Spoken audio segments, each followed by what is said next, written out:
What's up, MMA fans?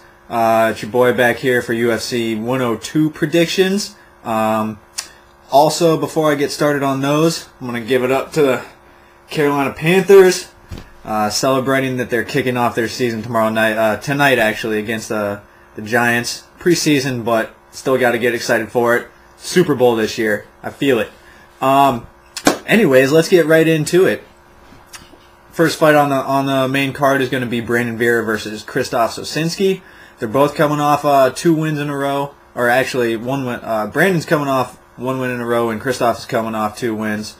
Brandon has excellent Muay Thai. He's a black belt in Jiu-Jitsu, but ever since he moved down to 205, he has looked tentative until his last fight against Todd Duffy, which I'm pretty sure the UFC made just to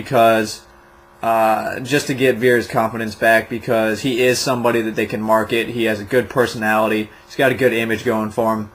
Plus, he's somebody they can bank on if they ever make their trip to the Philippines. And in his last fight, he did finally look acclimated to the 205 weight-pound division. He started to look a little bit more cut instead of skinny like he was in the Jardine fight. As far as Krzysztof goes, he was on the Ultimate Fighter. He's been with Team Quest for a while now. He's pretty experienced. He fought at heavyweight for a while. He lost to Ben Rothwell twice at heavyweight. But 205 is definitely the right weight class for him. UFC 97, I believe it was. He Kimura, former WEC champ. He looks like he's improving every fight. And he came back right away at UFC 98 and KO'd Andre Guzmão, I believe it was. And so he's got some pretty good momentum coming into this fight. But I just think that Brandon is starting to put it together in the 205 division. And I think Brandon's gonna look pretty good in this one with a TKO in the second round. Going on to Nate Marquardt and Demian Maia, the fight I'm looking most forward to on this card. This is originally slated to be a #1 contenders match for Anderson Silva, but they moved that to Dan Henderson after he beat Michael Bisping, which I think was a good move anyway. But Marquardt looked absolutely awesome in his fight against Wilson Govea.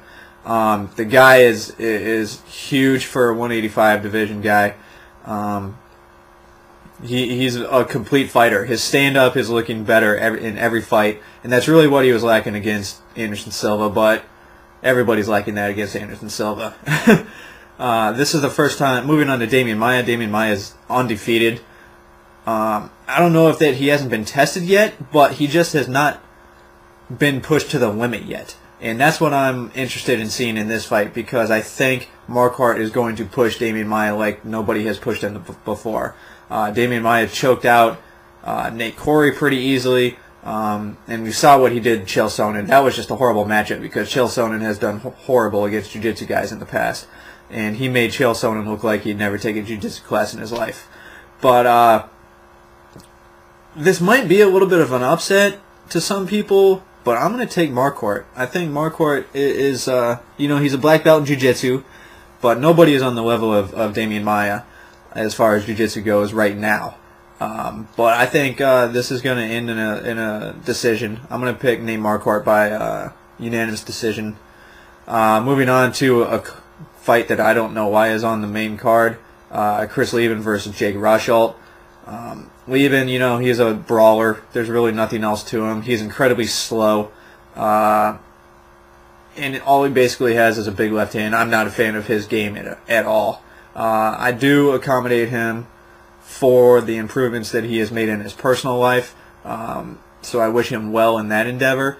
But Rosholt I'm not a big fan of Rosholt either. I don't know why he's fighting on main cards in UFC fights already. I know he was a pretty highly touted wrestler in college, but as of right now, that's pretty much all he is. He hasn't shown any stand-up game in any of his fights. He didn't show it in any of his WEC fights. He almost lost to Neeson Osternick in his WEC fight. He looked horrible against Dan Miller in his UFC debut. But with that said, when I see this matchup versus the brawler versus the wrestler, I just think of Leben versus Koscheck on The Ultimate Fighter, and I just see Rosholt laying on Leben for 3 rounds. and getting the unanimous decision.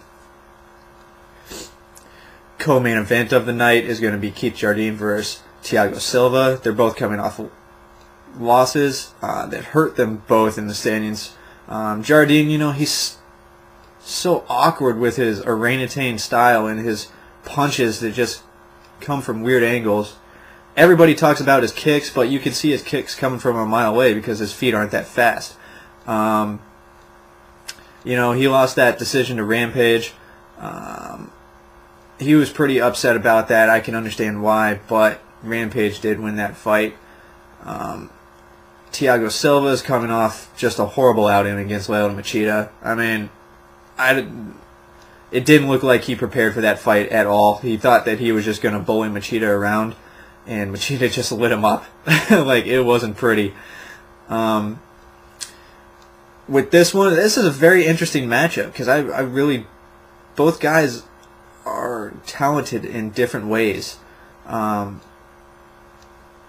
I'm going to go with what would be logical is that Keith Jardine wins one, then he loses one, then he wins one, then he loses one. He lost his last one, so I'm going to pick him to win this one.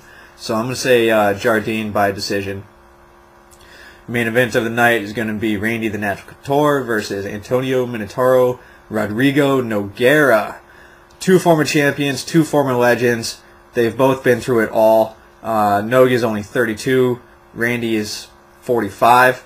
The one thing that I did notice about Randy in his fight against Brock Lesnar is that he's starting to look old.